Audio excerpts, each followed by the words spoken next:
Hi, and welcome to the Loan Officer Team Training Podcast. I'm your host, Irene, and I'm going to share something with you a little bit different today. Occasionally, I plan to share a story about someone who's had a positive impact in my life and in the life of other people. I recently had a conversation with my friend and mentor, Carl White of the Mortgage Marketing Animals, and it got me thinking. It prompted me to share some experiences that I've had with Carl and how he's changed the lives of so many people with his wisdom. I'm sharing episode number 1 of this podcast again, in case you missed it the first time when this podcast was brand new, so you can hear some of his gold nuggets. Many years ago, Carl was a pioneer in video marketing and sending videos through email to loan officers. The videos were so good. He gave us marketing tips and showed us how he could help loan officers grow their business. At first, I didn't open them. I was busy and I didn't know who he was, so they went unopened for quite a while. I was a loan officer and branch manager in a small rural community in northern Arizona. In 1989, we moved from Los Angeles to Kingman, Arizona, for my husband to be the head basketball coach and high school teacher and to raise our kids in a smaller community. 8 years later, I became a loan officer. And here I was in the middle of Kingman, and I received Carl's emails that came consistently every week. It took me a while to open them, but once I did, I was hooked. Here he was in Florida, and I was in Arizona, and every week he sent outstanding videos with valuable tips on how to market and grow my business. I did what he suggested. I did video, and it worked. I got on some live webinars with him, and then I decided to go to my first live event on how to get loans from Facebook. Facebook was really new at the time, and other than watching what my kids and my friends from high school were posting, I didn't know much about Facebook.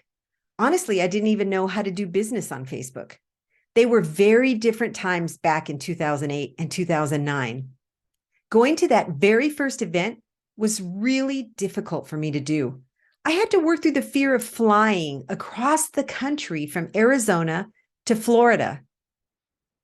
I used self-talk and daily affirmations to change how I looked at flying. I persisted and I got through the fear, got on the plane, and went to meet Carl. Little did I know at the time that one decision would change my life, the lives of my family, and the lives of so many in the future. That one decision to work through the fear of flying across the country opened a door to get to know Carl White and Tammy Schneider, his amazing business partner, and start some great lasting friendships. About 2 years later, I shared my dream of coaching with them. At the time, they had Mortgage Marketing Animals. It was a membership that I belonged to, but didn't have any individual one-on-one coaching. My family was encouraging me to go for my dream. I wasn't sure how I would get started. My husband said, "Why don't you call Carl?" Although I'm known for practicing successful and positive self-talk, this time my fear took over and I said, "Carl doesn't want to do one-on-one coaching. How's that for great self-talk?" Heaven said, "Irene, just call him." So I did, and I flew to meet with Carl and Tammy in Florida. At first, my fear started to come true. Carl was unsure it was something he wanted to do, but I didn't give up. Working through the fear of rejection, I explained how it would be so helpful for loan officers. And I think he could feel how passionate I was about coaching them to reach their potential and live their dreams. I had a fire and an enthusiasm with a relentless desire to help loan officers succeed. And I guess Carl and Tammy saw that passion and enthusiasm in me. And Carl said, "Put something together and we'll take a look at it." For the next few months, I was working full-time in my mortgage business and working at night and on weekends on the coaching business plan. I'm somewhat of a perfectionist, so it took me many long hours to prepare something Carl would not want to say no to.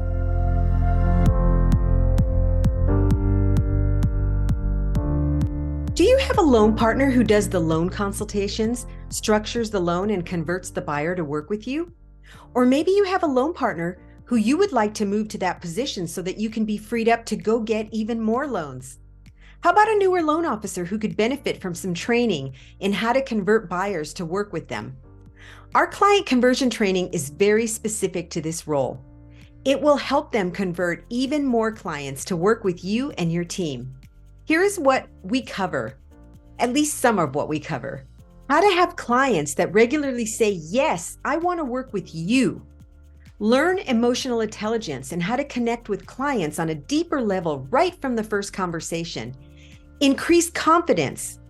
Discover the key to a successful mindset. Memorize scripts, dialogues, and we'll do it with live role play. Set your team apart from other loan officers. Build trust with clients. Win over the rate shoppers. Get more referrals each month.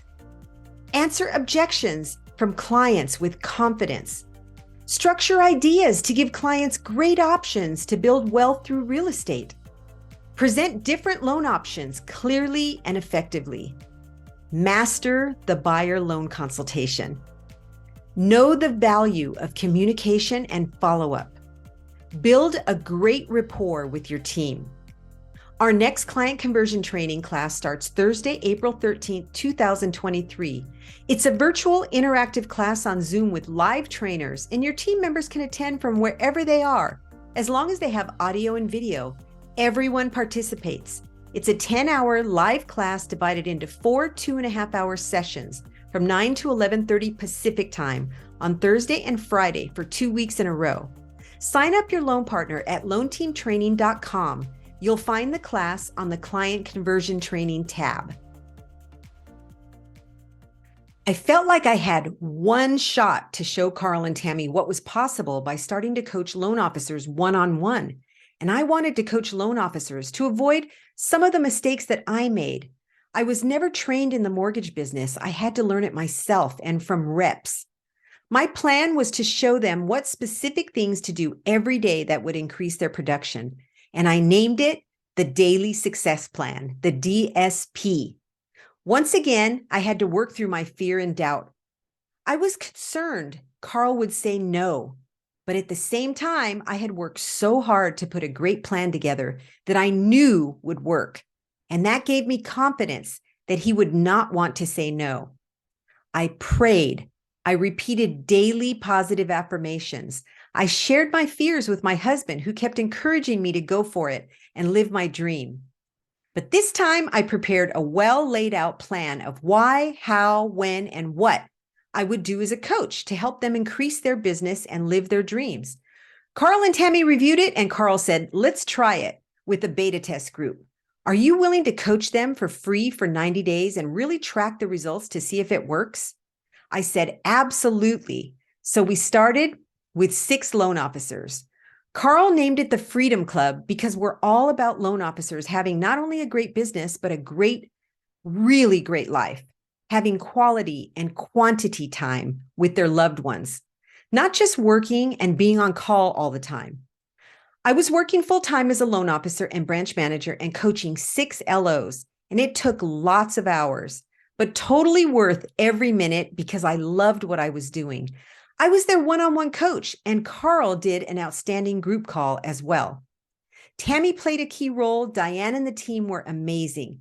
It evolved even more as time went on. At the end of the 90 days, Carl said, are you ready to coach more if we open it up? And I said, yes. It worked. My dream came true.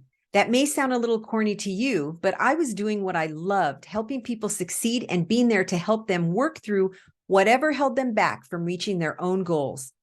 In 90 days, the loan officers experienced amazing increases in their pipelines, their referral partners, and their closed loans. That was 11 years ago that we started the Freedom Club. The group and the membership has grown by leaps and bounds since then. That first year, I was the first and only one-on-one coach. And then after the first year, Carl and Tammy started coaching as well. Now we have many coaches, and we've created some lasting friendships. We have Steve Kiles, who partners with Carl and Tammy. Frank Garay is a leader on our team, and it just keeps getting better and better. So today I want to say thank you to my friends, Carl and Tammy, for giving me the opportunity to start the Freedom Club with you and to remain side by side with you all these years later, enjoying every minute of the experience. I get to witness the loan officer's journey of success. Not only did he give me the opportunity to coach loan officers, but when I came up with the idea to start my own training company with my husband, he said, "Do it, Irene. It's a great idea." He supported me and he encouraged me to do it in order to help loan officers and their teams even more. That's the kind of person that Carl is. He's a master in business, a master marketer, a master in how to have freedom in life while you build an amazing business, and he's a great friend. For the last 13 years, I've been able to learn from the master. I will be forever grateful. So now you get to hear from the man himself, Carl White. Hi, everybody. My name's Irene, and I'm hosting the Loan Team Training podcast today. And I have a really great friend, Carl White from the Mortgage Marketing Animals, and the Freedom Club is here with us today. He's my very first guest. Carl had to be my first guest. I knew when I was going to start the podcast that it had to be Carl that was first because he is my biggest mentor.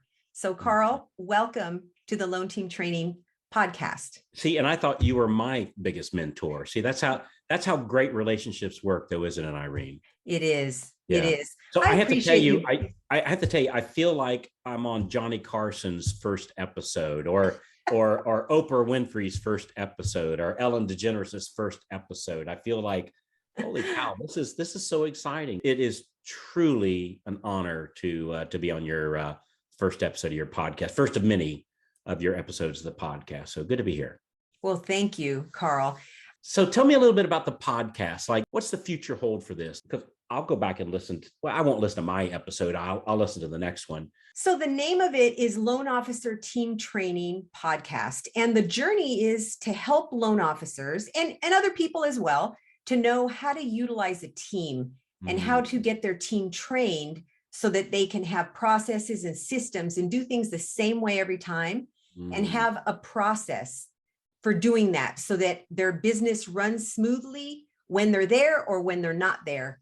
The team, you taught me that, Carl, about how important a team is and having them trained, because a lot of times loan officers, they don't want to, or they don't have time to train the team themselves. Or in my case, I didn't know how to train them.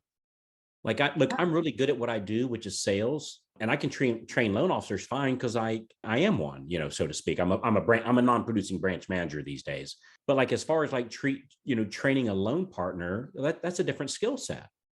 It is.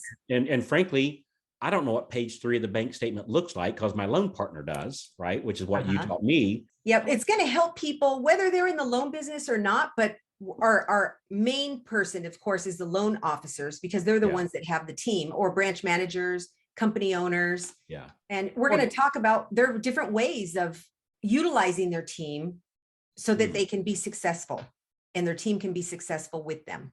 Can I ask you a couple questions? Is that okay? Sure. What's the biggest mistake you see loan officers make when they start putting a team together? Like if I'm just getting ready to hire my first person and I hired that first person, what's the biggest mistake you see people make?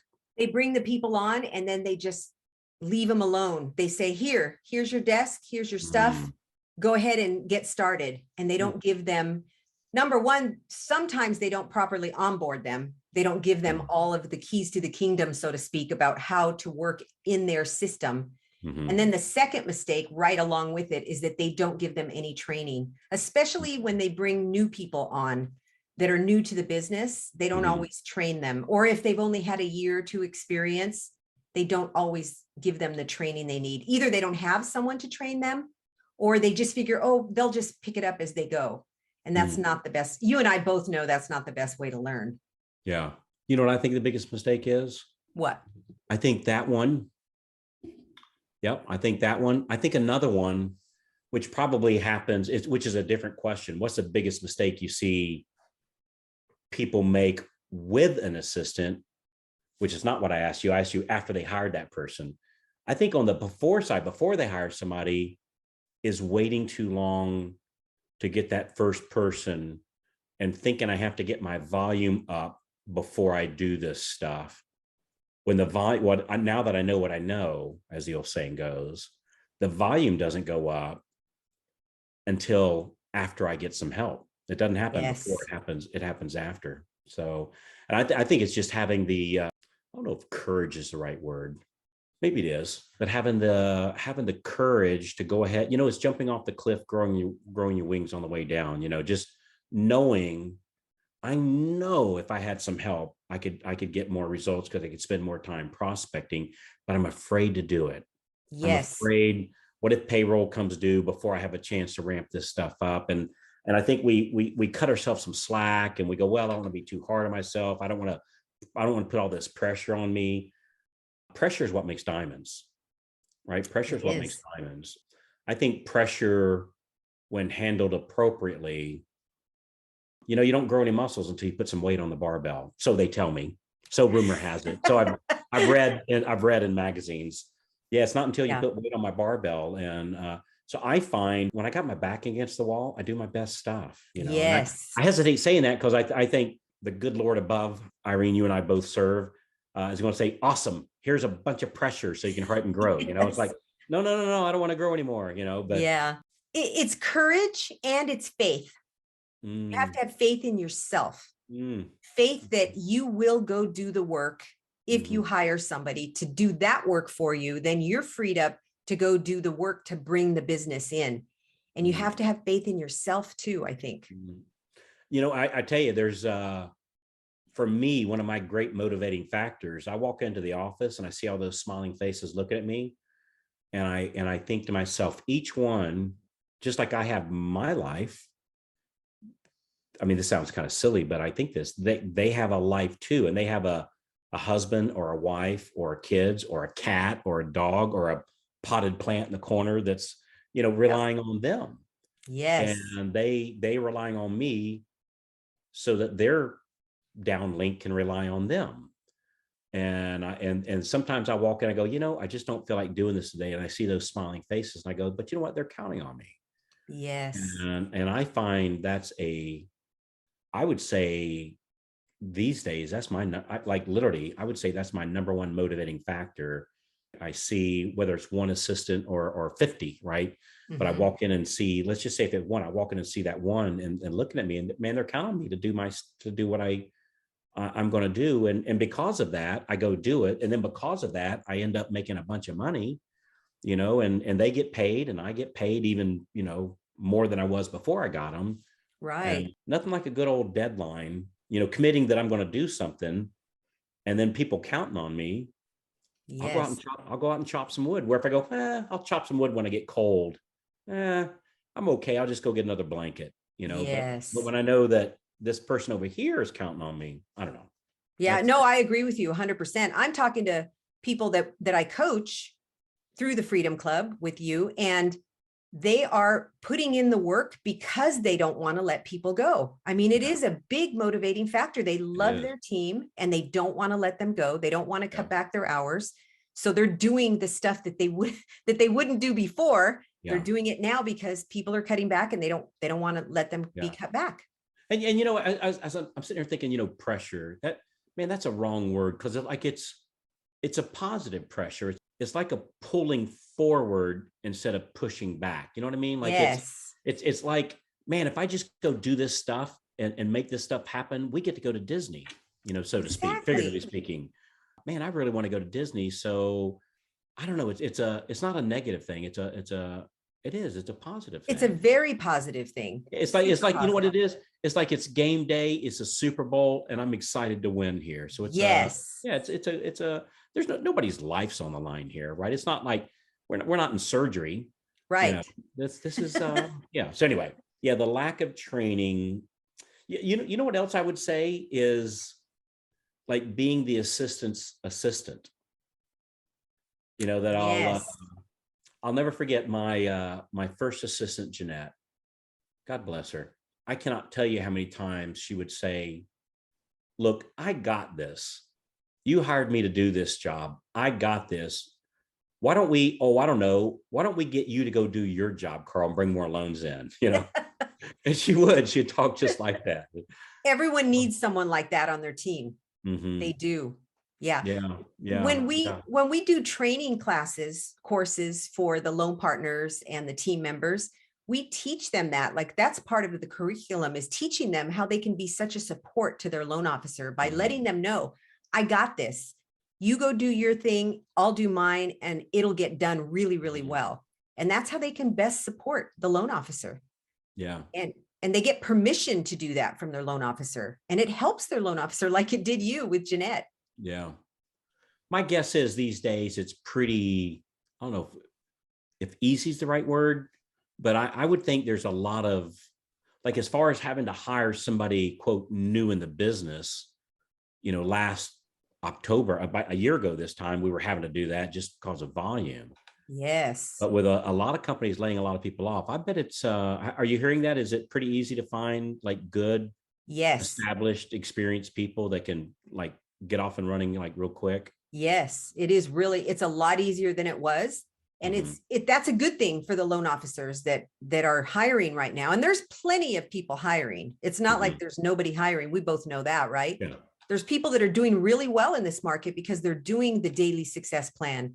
They're doing the activities that they're supposed to. I have some people that I coach that are doing better right now because they're doing those activities, where when it was really busy, they were not always doing those activities because they were just barely keeping up. But they're actually doing better now because of the daily success plan, because of doing the calls, the handwritten notes, the face-to-face meetings. Those are being done. And they can do it because they have a team member that helps them in the office so that they can get out more. And that team member is trained. And that's why they can do it. I was talking with, I think it was Ralph Watkins. I love that man. He's just a fantastic. I do. I absolutely love him. Him and his wife.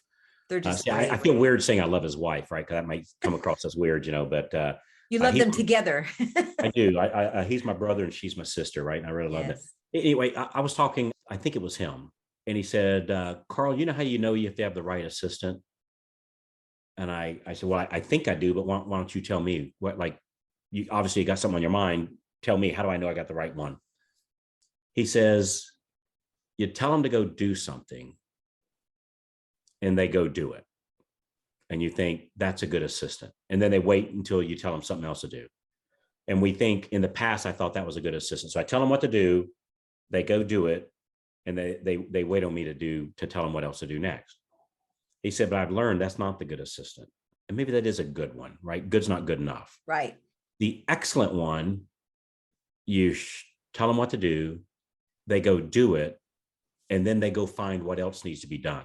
Exactly. And that's where, like, for me, a good assistant is not an overhead, it's a profit center, because they help me write more loans. Yes. That every time they're talking, which is what your training teaches, Irene, is, see, most trainings, they'll teach them how to, I don't know, fill out form 25D/2, whatever that happens to be. I just made that up, right? Yeah. And I think that's all fine and dandy, but that person's still an overhead. When you teach them, oh, by the way, when they're talking with the listing agent, when they're talking with the title company, when your assistant's talking with the borrower or the co-borrower, or maybe the seller for some reason, that if you could teach them how to ask for more business in the process, like to give that person that called in the title company wants to call and confirm the closing date this day, right? And when your assistant then at the end of that call ask the title company what's their favorite real estate agent they could introduce, loan officer Larry to they work for, and they learn these scripting on how to get more loans from the people that they're currently talking to. That's when it's a profit center, because the successful closing isn't closing on time. The successful closing is closing on time and getting at least one more referral that's going to go to closing also from that. That's the secret sauce, I think, in the assisting thing, is teaching them how to bring in more loans too. That's what makes them a profit center. And then the extra loans they help bring in pays their salary. And now you've really got like a free assistant to help you get page 3 of the bank statement, like get you out of the So not only do they free you up to close more loans, you make more money that way. When they're talking with people, they actually bring more loans in. And even if they're not a salesperson, which officially, I guess they're not, when they have the right scripts, the scripts that you guys teach, they just like read that sentence, and that's how they ask for them. But they don't have to come up with ways to. And what I like about what you guys do is you teach them the importance of helping to bring in more loans, so that the loan officer breaks out with a cold bead of sweat with the thought of them leaving, because they think, oh my gosh, I'm gonna these extra 3 loans that my assistant brought in. If I lose that person, I lose those 3 loans. Yes. Good stuff. Thank you. And the connection that they learn to build a connection with the buyers and the realtors, so that the people want to come back to them. And the thing that's fun about it is we teach them how important they are to the process as well, and how the loan officer needs them. Everybody is needed on the team. And so we teach them the mindset also. They don't have to be salespeople, they can ask a question. And it's like what you said about Diane all these years is when she first started for you, right? And you said, Diane, how do you take the rejection? And she said, well, they're not rejecting me, they're rejecting you. Yeah, that's exactly right. So that's what we teach them, that, they're not saying no to you, they're saying no to the loan officer. Saying no to the loan officer, yeah. Yeah, you're not asking for a date for you, you're asking for a date for the loan officer, right? That's right. I like that. Yeah. Yeah, one of the biggest things I struggled with getting help was I felt like I was dumping on them, because they're doing the activities that I don't like to do. Mm-hmm. And again, I think it was Diane early on, she said, well, I'll do that. And I said, well, Diane, I don't want to be dumping on you all the time. Say, Carl, I like this. You're like dumping ice cream on me. I like doing this part. Yes. And that was a game changer for me. It was like, okay, wait a second.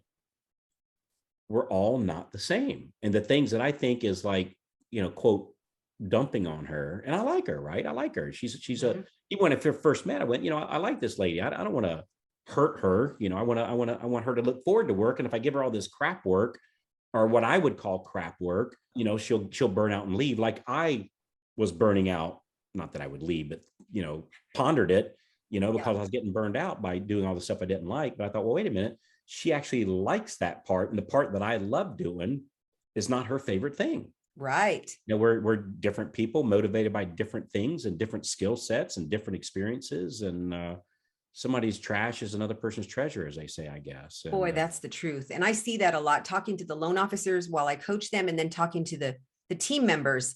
And one of the questions I always ask, and nobody raises their hand when I ask this, how many of you would really rather be and enjoy being on commission as a loan officer, going out and getting the business and bringing it in?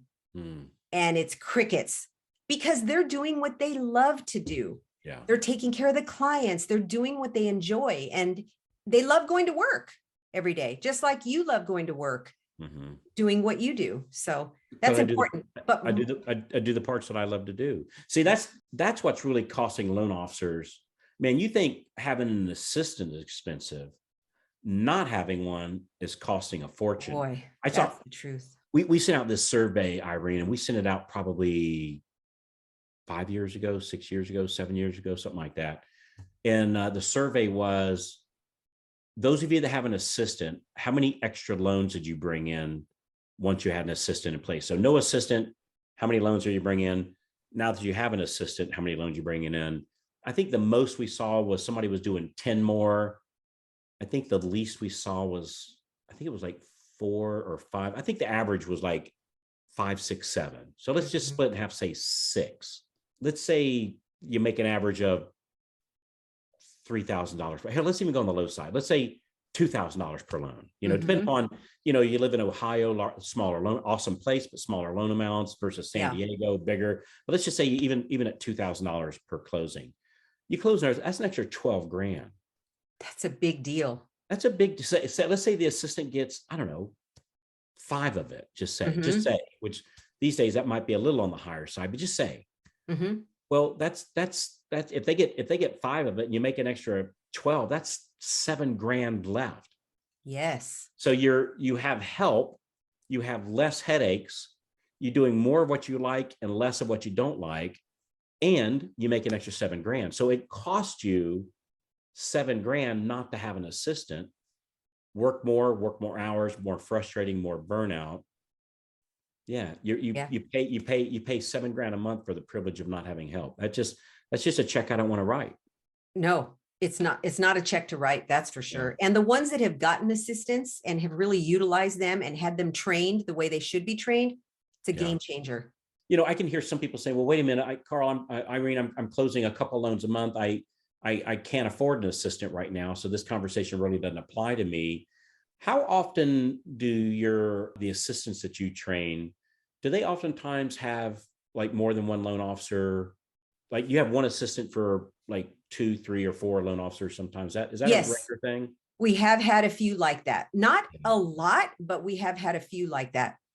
The thing is that when you do that, setting up systems and processes is even more important, because every loan officer should be doing it, or every loan assistant or loan partner should be doing it the same way every time, no matter what loan officer they work for. Yeah. So it's even more important during that time to do it that way. I was talking to somebody right before we hit the record button here. Somebody asked me something about how are you reacting to the market? I said, dude, the market's just the market. Super nice guy, by the way. Mm-hmm. I told him the market doesn't dictate our success or lack thereof. Our actions, our activities do. Yes. Right. And so if I hunker down, man, it's going to be a long, cold winter. Right. Yep. Winter's coming, as they say. Mm-hmm. And if I start taking action and increasing market share, because you go, hey, Carl, there's less deals per 100 people that live in my community. Awesome. Get another 100 people. Mm-hmm. Right. Just put more, as we say, ore on the belt, which what that means. I know you've heard this, Irene, but just for our listeners, that gold often comes from iron ore. And so they get iron ore and they put it in the smelting process, whatever that is, right? Melting it down, and they pour gold out of the ore. So if your ore has less gold in it and you want the same amount of gold, well, I guess you just need to put more ore on the belt, right? And just increase market share. And so for me, the market doesn't dictate our income. Our actions dictate our income. Boy, that's the truth. Mm-hmm. That is the truth. And then, or lack thereof. So the market isn't the reason for my decrease in loans, perhaps this year, for those that are experiencing that. It's my lack of taking action. It's my lack of prospecting. You want to make more money? Go prospect more. You want to prospect more? You better have somebody back in the office got your back. Because if I'm out prospecting and then the termite inspector is calling my cell phone, I can't prospect that way. I was talking to a guy this morning. We were doing a Zoom call, and again, super nice guy. I hear this ding, ding, ding, ding in the background. I thought it was in Las Vegas. What? I said, dude, what is that? And again, super nice guy, right? And he said, it's my email notification. Good God, man. Would you please turn it off? Please turn that thing off. Yes. And having the distractions. It's a big deal. It's a big deal. It's very costly. And having an assistant free up my schedule. Look, you want to close more loans, you got to prospect more. You want to prospect more, you got to have help. Yes. Right? It's just that easy. So and in some markets, you have to prospect more. Like it doesn't, right now we might be riding the bicycle uphill, and you just have to do whatever it takes to make sure you have that prospecting time set aside and doing it, and whatever it takes to cut out all the distractions. So when I'm coaching people, I tell them, turn off everything, put your phone on do not disturb. Don't even have your cell phone near you if you can. Turn off all your notifications. Pretend like you're in a bubble. That's what I always tell people. You are in a bubble. You're in a prospecting bubble, and you don't even know what's going on the outside world. You have no idea what's happening there. Because you have a great assistant that has your back. That's right. And is fielding those phone calls. Yes. Setting on the application link, getting the process started, maybe even if they're licensed, taking the application. Yes. So that you can just call them back and sell the deal. That way, God knows the last thing we want to happen is for them to go to our voicemail. We saw this thing not too long ago, Irene. It said that 79% of the people close their loan with the first loan officer they talk to. Mm-hmm. And then about I think it was like 2 months ago or so, something like that. I called 100 loan officers, just random, didn't know who they were, just random. And out of the 100, what was the number? 89 of them, I think it was. Almost all of them, 89, I called and I got their voicemail. Wow. Right. And maybe it was 87, but it's something like that. So let's just say 89. Well, wait, get this. Of the 89, I think it was like 7 of them, their voicemail was full. And that's even worse. Oh, I just thought, I don't even know what that looked like. What does that look like that Verizon, one of the biggest databases in the world, they tap out because you have too many voicemails. They go, whoa, dude, we can't handle any more of your voicemails. We're full. Yeah. I think I Googled it, if I remember right, or I think Steve did, our friend Steve Kiles. I think he did. Googled, or maybe it was Frank, Googled how many voicemails like does Verizon voicemail hold? I think he said it was 45 minutes worth. Wow. How in the heck do you have 45 minutes worth of voicemails when you could have an assistant answering that call and turn those calls into money? Yes. Because if they catch your voicemail and somebody else answers the call, they got a 79% chance of closing that deal. Yeah, you don't want to give somebody else a 79-mile head start in a 100-mile race. No way. Bad mistake. No. So anyway. So I have a question for you, Carl. I haven't asked you very many questions yet. We'll do another interview where I can really get into it with how you became successful. You're such. I hang out with people like you, Irene, and I'm not saying that to be, no. I'm serious. That's exactly how I do it. I hang out with great people. So I'm a great student of humans and of human behavior and of human personalities. And I hang out with smart people, right? And see, you got your humble hat on. You go, oh, Carl, no, I'm being serious. I hang out with very smart people. I hang out with ethical people. I hang out with people that's got my back, because sister, I got yours. Yes, you do. And when somebody doesn't have my back, I just remove them from my circle. Don't wish them any harm, right? Don't wish them any ill will. They're out of my circle, right? And so I hang out with smart people. I hang out with people that's got my back because I got theirs. I hang out with people with different skill sets than I do. You know, I read this thing not too long ago. I always knew a version of this, but it said that I'm 10% because of me. I'm 90% because of who I hang out with. Yeah. And so I'm very, very, very careful on who I hang out with. And not that everybody has to be rich and famous. I'm not saying that, but I'm saying I've got something to learn from that person. And maybe what I got to learn is how to have fun sometimes, right? Sometimes I think of a dear friend of mine I've had since the 4th grade. His name is Mike Hayes. I've been my buddies literally since the 4th grade, which is many moons ago, right? And Mike taught me the gift of having fun. And not at the expense of other people, by the way, you know? Right. So yeah, I would say who I hang out with, who I listen to, 90% of the success. The other 10%, I'm persistent and consistent. I don't give up. I'll claw for every legal, ethical, and moral. I'll claw for every, most of the time, I say it that way, most of the time. Nobody's perfect, right? I've got my faults and I work on those. I do, I work on those, but I claw for every inch. You know, I claw for every inch. So it's 10% perseverance and consistency, and 90% is who I'm hanging out with. That's it. Yes. And you know, one of the things that I've learned from you is to keep things simple. That's hard for me because I can make things pretty complicated just naturally. So I have to really work on that to keep things simple. Well, you know, and I'm not saying this to be humble or funny. This is the truth. I think the good Lord blessed me with what I call a low complexity ceiling. So sometimes I've been known to take complex situations and make them simple, but I had to do that so I could follow it. So I could, like, somebody comes up to me with a 13-step funnel of how they're going to make something work. And I'm looking at them going, good God, I can't even follow it. You know, and I go, well, if we were to simplify this down to 3 steps, what would those 3 steps be? Well, we could this and this and this one. I go, awesome. Now, of those 3, which one can we delete out? I guess this one. Awesome. That's our plan. These 2 steps right here. Yes. And I find that if we have a complex plan in front of us, we're not going to do it. It's too complex. If it's a simple plan that works, it's effective, it's likely that we will complete it. So keeping things simple makes things happen faster, easier to follow, easier to duplicate, easier to hire an assistant, i.e. your stuff, and help them make that happen for me. And it's all I can follow. So Well, I know for sure that you've helped me over the years in figuring out a lot of things, but it's just been an honor, Carl, to have started the Freedom Club with you and be able to coach for the Freedom Club and with Mortgage Marketing Animals and all the things that you've taught me over the years.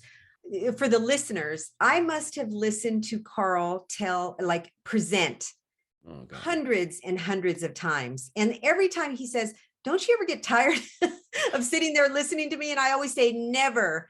You have told stories that I love to hear. It's like watching a movie. You're going to see a good movie and wait for that one story in the movie every single time. That's how I feel when you present, because you're so sincere. And I want the listeners to know that that everything you say is so true, because I have had the privilege and the honor of witnessing from the very beginning of the Freedom Club how we were able to put that together because of the different skill sets that we had. And because, I don't know if you remember this, Carl, but when we first started it, I used to say, you're the magnet. You're the one, even though they were talking to me, coaching them, you are the magnet. And it's because of your humility, all of the great skill sets that you have, but you're so humble. And what you said earlier about hanging out with people and people that are loyal and that you do have our back, people that have your back, boy, that is so true. I've been able to witness that firsthand for the last 12 years. And I just really appreciate that about you. And I want the listeners to know that who they see when they listen to a podcast with Carl, who they see when they go to an event and watch Carl, that's exactly who Carl is. Yeah, but and I appreciate that. Thank you. But again, 90% of that is who I hang out with. Yeah. And so I've learned, trust me, humility isn't something that we're born with. Right, because you take a 6-month-old, they're yelling and screaming, me, feed me, feed me. I got a wet diaper, change me now, do this now. So it's all about them. So humility is a learned skill, and almost never is it through positive things. That's so true. I've got bumps and bruises throughout the years, but I found, and much like this season that we're in now, which I would say is a bump and bruise season, right? Mm-hmm. We get our growth through these hard times. Yes. That I don't know if I ever learned anything in victory. I always learn things and I don't even want to use the word defeat, but in my challenges, it goes back again. We don't grow muscles until you put weight on the barbell. And so you get a little weight on there and you go, well, I'm going to just sit here and wait until somebody takes the weight off the barbell. Yeah, that's not going to turn out real well. I was talking to a good friend of mine this morning, Todd Scream. I don't know if you know who Todd is. Yeah, I know Todd. Awesome guy. And he made a prediction to me. I hope it's okay to share it here. I don't think it's anything in secret or anything. He predicted that in the next 6 months, we're going to lose half of all the companies and half of all the loan officers are going to fall out of the business. I think he's being a little generous. I think it's going to be more than that. I really do. And it's just people are waiting until somebody takes the weight off the barbell. Man, that's not going to happen. Mm-mm. So right now is the time to grow your muscles. It's a time to grit your teeth a little bit, put your war paint on, get some good help, make sure that they're trained. We do not have time to, quote, train an assistant right now. That's going to take too long. You got to get people that already know where the gas goes. Yes. And then make sure that they have the scripts and the knowledge, Irene, that your training does to bring them in more business. Not 4 months from now when I get around to training them, they got to come out of the gate right freaking now, ready to go. Yeah, don't sit and watch things happen or wonder, because then you'll be one of the ones that's sitting there outside the window looking in, going, "What happened?" Somebody called me a little bit ago and said, Carl, I think I'm going to bail out. I'm going to tap out. I'm thinking, dude, you're so close. If you just knew what you're letting go, if you just go do the action, because he's going to leave this and go get what he called a real job. And said, dude, if you treated this like a real job, if you had discipline, to go do this for 8 hours a day, like this other thing you're going to do, and you're going to have a taskmaster, beating you with a cane, so to speak, to make sure you're doing your work. Mm-hmm. You're going to make a fraction of the money that you could make doing this if you just had the right help and did the right thing. So anyway. Yes. Anyway. Well, Irene, I could talk to you all day, and I know you told me to try to keep it to 30, and it's hard to get me to shut up, but I love talking to you. I love hanging out with you, and I love what you have to offer. And I can't wait to hear the subsequent episodes of your podcast. Good stuff. Well, thank you so much for being here, Carl. I knew you had to be my first guest, and I'm grateful for you. So anyone who wants to know any good things about the loan business these days, Carl White is the one that will teach them to you. So I appreciate you, Carl. I appreciate your friendship. I appreciate I feel like your family, you're my brother. And I just appreciate everything I've learned from you. You've been my biggest mentor. And thank you for being the first guest on the podcast today.